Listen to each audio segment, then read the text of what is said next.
Everyone, welcome to Star Education. कैसे हो आप लोग? आशा करती हूँ कि सब लोग बहुत अच्छे होंगे, स्वस्थ होंगे, अपने अपने घरों में होंगे। दोस्तों, हम लोगों ने आनुवंशिकता और वातावरण के बारे में पढ़ा। आज हम उससे रिलेटेड कुछ क्वेश्चन सॉल्व करने जा रहे हैं जो कि सीटेट में और अन्य शिक्षण संबंधित परीक्षाओं में बहुत ही यूज़फुल है, आते ही रहता है इस चैप्टर से। तो आइए हम लोग देख लेते हैं एक बार। क्वेश्चन नंबर 1 देखिए क्या कह रहा है। वंशानुगत गुणों का एक पीढ़ी से दूसरी पीढ़ी में हस्तांतरण होने की प्रक्रिया को फिल इन द ब्लैंक्स कहते हैं। क्या कहते हैं? आनुवंशिकता, वातावरण, सामाजिकता या सहोपकारिता। देखिए, सहोपकारिता क्या होता है? इसमें जो जीव जंतु होते हैं वो आपस में मिलजुल कर रहते हैं, एक साथ खाते हैं, एक साथ जीवन जीते हैं और एक साथ एक दूसरे की सुरक्षा करते हैं। तो ये तो नहीं होगा। सामाजिकता जो हमें गुण समाज से मिलती है, हमारे आसपास के लोगों से मिलती है, वो सामाजिकता होती है। वातावरण जो होता है वो हमारे आसपास जितने भी पेड़ पौधे नदियां हैं, इन सबको हम वातावरण कहते हैं। लेकिन आनुवंशिकता हम वंशानुगत गुणों को कहते हैं, ठीक है, जो हमें माता पिता से मिलती है और वो एक पीढ़ी से दूसरी पीढ़ी हस्तांतरित होती है। उस प्रक्रिया को क्या कहते हैं? आनुवंशिकता कहते हैं। तो यहाँ राइट ऑप्शन होगा ऑप्शन नंबर 1, आनुवंशिकता। ठीक है। नाउ क्वेश्चन नंबर 2, वंशानुक्रम व्यक्ति की जन्मजात विशेषताओं का पूर्ण योग्य है। दिया गया कथन निम्न में से किस मनोवैज्ञानिक का है? देखिए, किसी मनोवैज्ञानिक ने कहा है कि जो आनुवंशिकता है वो जन्मजात विशेषताओं का पूर्ण योग है। माने व्यक्ति में जो जन्मजात गुण आते हैं वो कहाँ से आते हैं? वंशानुक्रम से आते हैं। तो इसको कहा था मनोवैज्ञानिक ने कहा था? बी एन झा ने। Yes, option number 2, B N Jha. Now moving on to next question number 3, जीव सांख्यिकी सिद्धांत का प्रतिपादन किस मनोवैज्ञानिक ने किया है? जीव सांख्यिकी सिद्धांत के बारे में मैंने पढ़ाया था, आपको शायद याद होगा। उसमें मनोवैज्ञानिक ने कहा था कि जो जन्मजात गुण होते हैं, जो बालक में जन्मजात गुण आते हैं, वो ज़रूरी नहीं है कि माता पिता से ही आए, वो पैतृपक्ष या मातृपक्ष से भी आ सकता है। यानी पिता के परिवार से या माता के परिवार से भी वो बालक में वैसे गुण आ सकते हैं। ठीक है, चाहे वो दादा हो या नाना हो, दादी हो या नानी हो, उनसे भी कुछ गुण बच्चों में आ सकते हैं। आपने आसपास ये गौर किया होगा कि दादा और नाना का गुण या आँखों का रंग, कुछ भी कोई भी गुण उसमें आया हो। तो यही है जीव सांख्यिकी सिद्धांत, जिसका प्रतिपादन किया था, किसने किया था? फ्रांसीसी गाल्टन ने। किसने किया था दोस्तों? फ्रांसीसी गाल्टन ने। नाउ नेक्स्ट, निम्नलिखित कथनों में से कौन सा कथन असत्य है? यहाँ कुछ कथन दिए हुए हैं, तो उसमें से आपको असत्य देखना है। देखिए, आप इन बातों को ध्यान में रखिएगा। अक्सर हम लोग क्या करते हैं कि हर बार में सत्य को टिक लगा के आ जाते हैं, तो इस बात पे ध्यान रखा करिएगा कि कथन असत्य पूछ रहा है। तो देखिए क्या बोलता है, बीज कोश की निरंतरता का सिद्धांत का प्रतिपादन बीजमैन ने किया है। ये बात तो सही है, बीज कोश का निरंतरता का सिद्धांत हम लोगों ने कहा था, उसके प्रतिपादक बीजमैन थे। माता पिता की शारीरिक एवं मानसिक विशेषताओं का संतानों में हस्तांतरण होना आनुवंशिकता का विशेष लक्षण है। ये भी हम लोग पढ़े थे कि माता पिता का जो शारीरिक और मानसिक विशेषता होता है वो हमारे बच्चों में भी आता है और वो आनुवंशिकता का एक विशेष लक्षण है। ठीक है। ऑप्शन नंबर 3, पुरुषों में XX गुणसूत्र पाया जाता है। नहीं, ये ऑप्शन गलत हो गया। पुरुषों में, सामान्य पुरुषों में कौन से गुणसूत्र पाए जाते हैं? XY गुणसूत्र पाए जाते हैं। ऑप्शन 4 भी देख लेते हैं, माता पिता के चरित्र का प्रभाव उसके बच्चों पर भी पड़ता है। बिल्कुल, माता पिता से जो जन्मजात गुण मिलता है बच्चों को, उसमें चरित्र भी आ जाता है। जैसा माता पिता का चरित्र रहेगा वैसा ही बच्चों में भी आएगा। ठीक है, तो इसमें असत्य कथन कौन सा है? पुरुषों में एक्सेस गुणसूत्र पाया जाता है। ऑप्शन नंबर 3, पुरुषों में एक्सेस गुणसूत्र पाया जाता है, ये असत्य है। नाउ नेक्स्ट क्वेश्चन नंबर 5, निम्नलिखित कथनों पर विचार कीजिए। अब यहाँ कुछ विचार दिए हुए हैं, ठीक है, आपको इनको पढ़ना है और इनमें से सही कथन को आपको चुनना है। हो सकता है सिर्फ क्वेश्चन ऑप्शन नंबर 1 सही हो या 2 सही हो या 3 सही हो या कोई 2 सही हो या सभी सही हो, ठीक है, इस चीज़ में यही होता है। तो आइए पहले कथन को पढ़ लेते हैं। निम्नलिखित कथनों पर विचार कीजिए। ऑप्शन नंबर 1, वातावरण व्यक्ति को जन्म से लेकर मृत्यु तक प्रभावित करता है। ये कथन सत्य है। हमारे वातावरण जो है, हमारे आसपास की चीज़ें जो हैं वो बच्चों के शारीरिक, मानसिक और सभी गुणों को प्रभावित करती हैं, तो ये भी कथन सही है। नेक्स्ट कथन को देखते हैं। आनुवंशिकता एवं वातावरण का प्रभाव व्यक्ति के शारीरिक, मानसिक, संवेगात्मक एवं सामाजिक विकास पर पड़ता है। आनुवंशिकता और वातावरण दो ऐसी चीज़ें हैं जिनके मिलन से हम लोग का व्यक्तित्व निखरता है और हमारे शारीरिक, मानसिक, संवेग और सामाजिक विकास पर असर पड़ता है, तो ये कथन भी सही है, ठीक है। ऑप्शन नंबर 3, बालकों के विकास में उसके परिवेश अर्थात परिवार, समाज एवं पास पड़ोस की महत्वपूर्ण भूमिका होती है। ये भी कथन सत्य है। जो हमारे परिवार होता है, समाज होता है, पास पड़ोस होता है, उसी से हम लोग उसका बहुत बड़ा योगदान होता है हमारे विचारों में, हमारे व्यक्तित्व में, हमारे शारीरिक गठन में, हमारे तमाम विकास के आयामों में उनका एक महत्वपूर्ण योगदान होता है। तो इससे ये पता चलता है। अब देखिए नीचे वाला ऑप्शन देखिए, आपको अलग से ऑप्शन दे देगा कि एक और ऑप्शन नंबर 1 1 और 2, ऑप्शन नंबर 2 2 और 3, ऑप्शन नंबर 3 3 और 1 या ऑप्शन नंबर 4 ये सभी। कौन सा ऑप्शन सही है दोस्तों? जी हाँ, बिल्कुल ऑप्शन नंबर 4 ये सभी कथन जो है वो सत्य हैं, ठीक है। ऊपर दिए हुए जो कथन है वो सत्य है, सभी के सभी। नेक्स्ट क्वेश्चन, आनुवंशिकता एवं वातावरण दोनों क्या है? एक दूसरे से अलग है, एक दूसरे से के पूरक है, या 3 कहा नहीं जा सकता, या 4 विवाद का विषय है।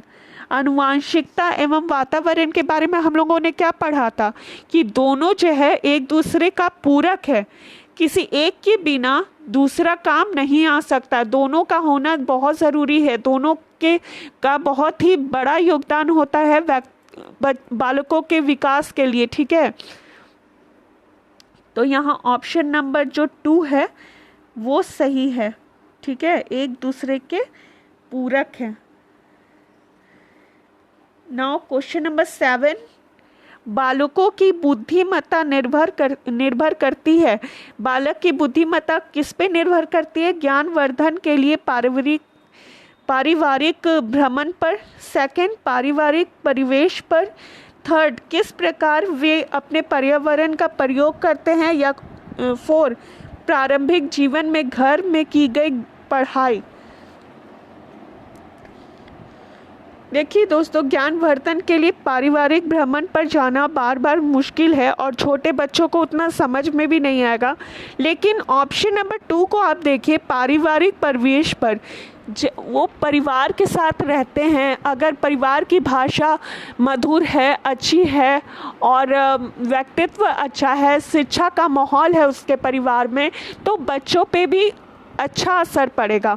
तो I think this is the best option for this question. Okay, so question number 2 is the right answer. Question number 2 is the right answer, पारिवारिक परिवेश पर।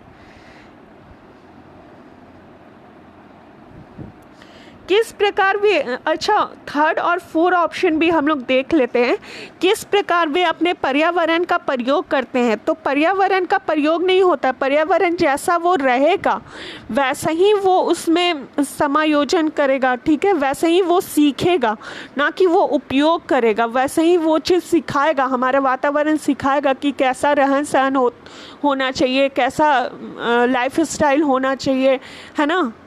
ऑप्शन नंबर 4 में प्रारंभिक जीवन में घर में की गई पढ़ाई, प्रारंभिक जीवन में तो घर में ज़्यादातर हम लोग भाषा संबंधित शिक्षा प्राप्त करते हैं, ना कि किताबी ज्ञान प्राप्त करते हैं, वो तो विद्यालय में जाके होता है।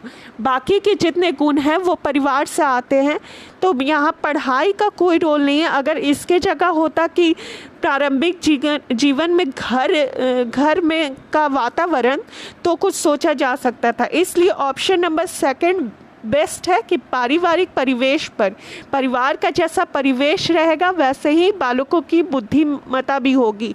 ठीक है, बुद्धिमत्ता किस पर निर्भर है? पारिवारिक परिवेश पर। 9 विगत वर्षों में पूछे गए प्रश्न कुछ है सीटेट यूपीटेट का, वो हम लोग देख लेते हैं। जैसे देखिए क्वेश्चन नंबर 13 जो है वो सीटेट जून 2011 में आया हुआ है। आनुवंशिकता को फिल इन द ब्लैंक सामाजिक संरचना माना जाता है। 1 गौण, 2 गत्यात्मक, 3 स्थिर या 4 प्राथमिक। आनुवंशिकता को कैसा सामाजिक संरचना माना जाता है?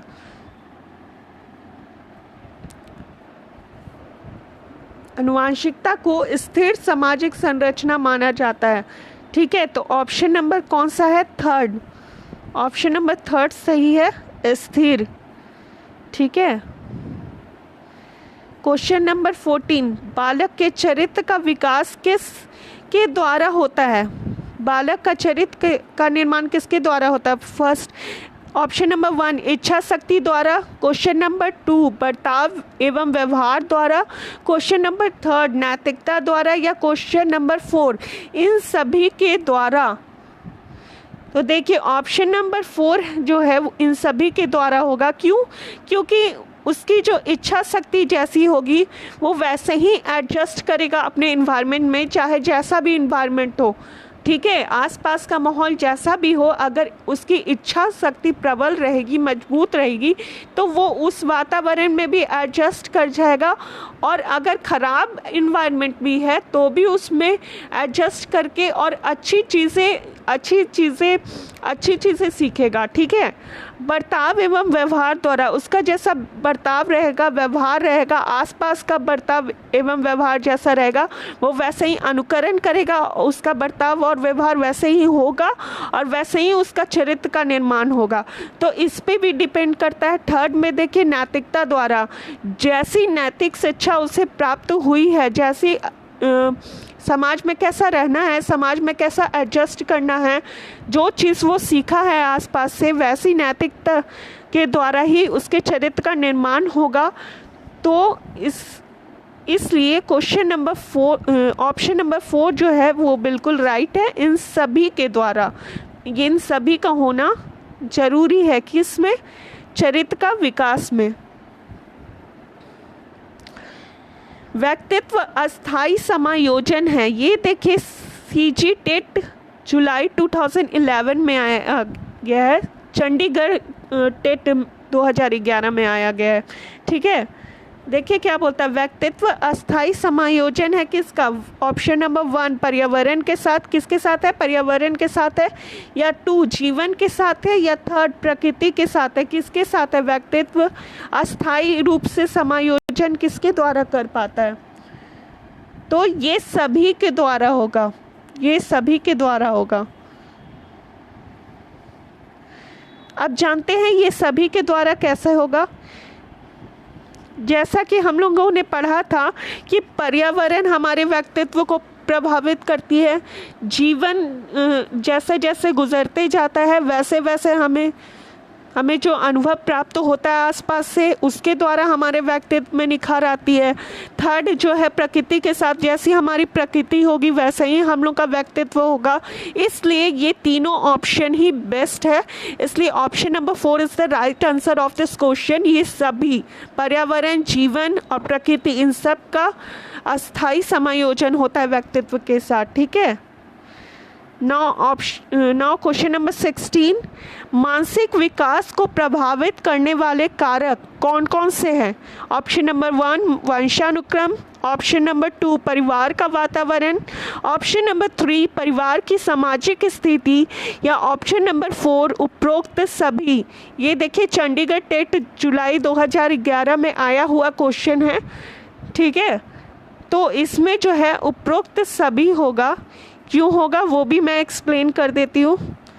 देखिए इसमें क्या कह रहा है कि मानसिक विकास को प्रभावित करने वाले कारक, तो जैसा वंशानुक्रम होगा, जैसे उसके जन्मजात गुण होंगे, जैसे परिवार का वातावरण रहेगा, जैसा परिवार की सामाजिक स्थिति रहेगी, सामाजिक स्थिति मतलब समाज में उनका जैसा स्टेटस होगा, उससे ही उनकी बच्चों की मानसिक विकास को प्रभावित करेगी, वैसा ही उनका मानसिक विकास होगा। अगर अच्छी होगी तो तीव्र होगा और अगर खराब होगी तो वो गति मंद पड़ जाएगी। ठीक है, तो ये सभी जो है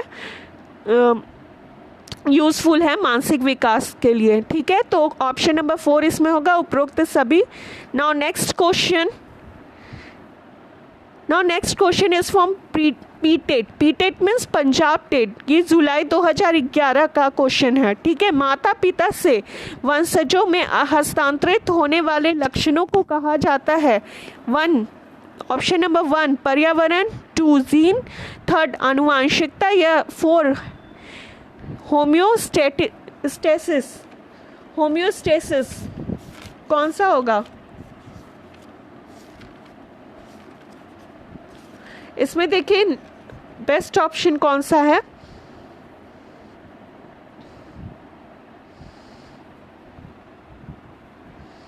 इसमें बेस्ट ऑप्शन है आनुवंशिकता। क्यों है वो भी मैं बता दे रही हूँ।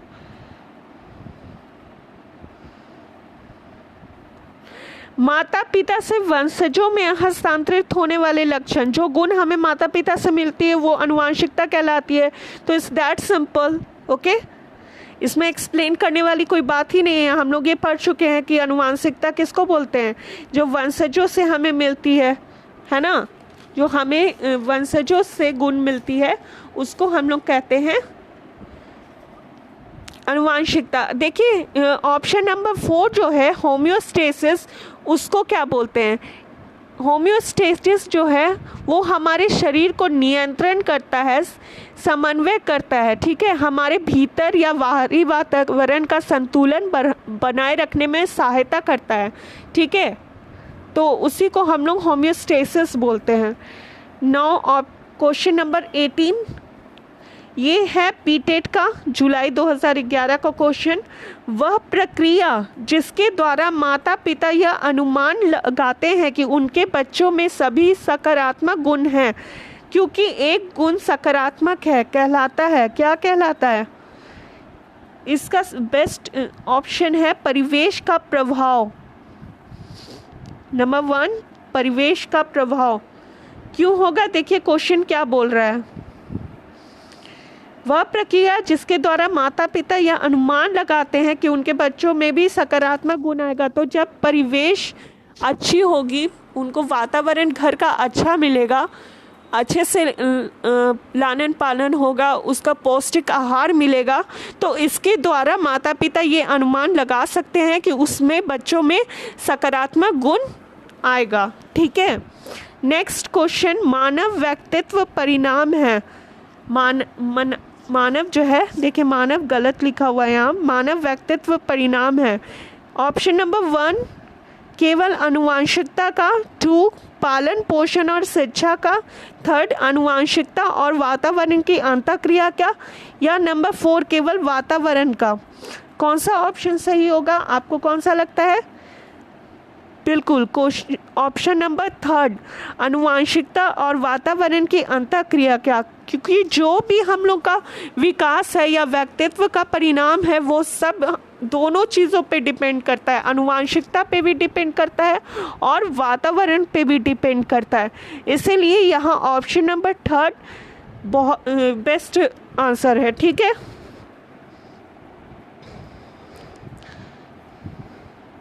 नेक्स्ट क्वेश्चन, जुड़वा भाइयों में से एक को सामाजिक एवं आर्थिक रूप से धनाढ्य परिवार द्वारा गोद लिया जाता है और दूसरे को एक निर्धन परिवार द्वारा। 1 वर्ष के बाद उनके बुद्धि लब्धांत के बारे में निम्नलिखित में से क्या अवलोकित होने की सर्वाधिक संभावना है। ये सीटेट नवंबर 2000 क्वेश्चन का है। जो लोग सीटेट की तैयारी कर रहे हैं वो इस तरह के क्वेश्चन को देख ले, ऐसा ही क्वेश्चन आता है। तो देखिए, आते हैं ऑप्शन में। ऑप्शन नंबर 1, धनी सामाजिक आर्थिक परिवार वाले लड़के की अपेक्षा निर्धन परिवार वाला लड़का अधिक अंक प्राप्त करेगा। सेकंड, सामाजिक आर्थिक स्तर बुद्धि लब्धांत को प्रभावित नहीं करता। थर्ड, निर्धन परिवार वाले लड़के की अपेक्षा धनी सामाजिक आर्थिक परिवार वाला लड़का अधिक अंक प्राप्त करेगा। या नंबर 4, दोनों समान रूप से अंक प्राप्त करेंगे। कौन सा ऑप्शन बेस्ट लगता है?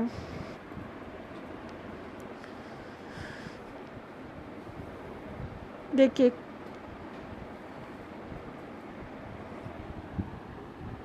यहाँ जो है ऑप्शन नंबर 2 जो है सामाजिक आर्थिक स्तर बुद्धि लब्धांत को प्रभावित नहीं करता है, ये सही है।